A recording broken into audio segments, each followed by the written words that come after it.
Literature Week, which showcased local authors, has just come to a close, with the International Literary Festival soon to follow this weekend. But as of next year, the two will no longer be separate events.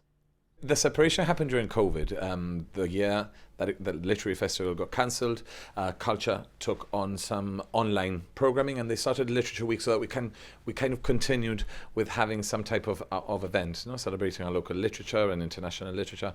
So then when we came back, they kind of just continued being two events, but I think it's more beneficial for us as a community to have one bigger festival where we combine what both festivals have been doing up to now, and because I'm Minister for Culture and Tourism, it's a very easy, seamless process.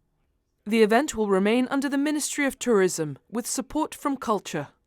What we're doing with Culture is that a lot of what's been happening during Literature Week will be doing throughout the year, because I think it's something I want to not just focus on during 1 week of the year. So a lot of the outreach will be happening throughout the year. Santos says after the difficult years of the height of COVID, literary and cultural events such as these are getting back on track. Literature Week has been a huge success. We've seen so much involvement from our local community, celebrating our local literature and our local authors, of course. And I'm really looking forward to the high-profile authors that we're having for the Literary Festival. Sales have been better than ever. We've just moved from one. Some of the talks have been moved to bigger events because of popularity of our authors. So both events, we're getting back on track, and it's great to see that Gibraltar and the world is getting back on track after a few difficult years. But we're hopefully going to hit those and even better to what we were before COVID. So, yeah. And a new initiative to promote local literature. Gibraltar will also take part in the London Book Fair.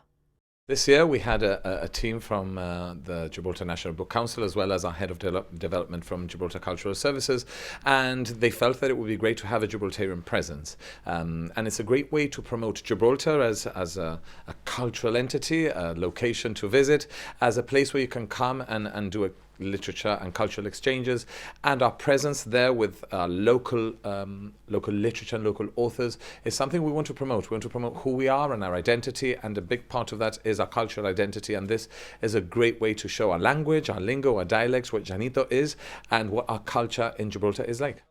This year's Literary Festival begins on Friday, with talks from Dame Andrea Leadsom and Dame Mary Berry, among others. More information is available on the festival's website.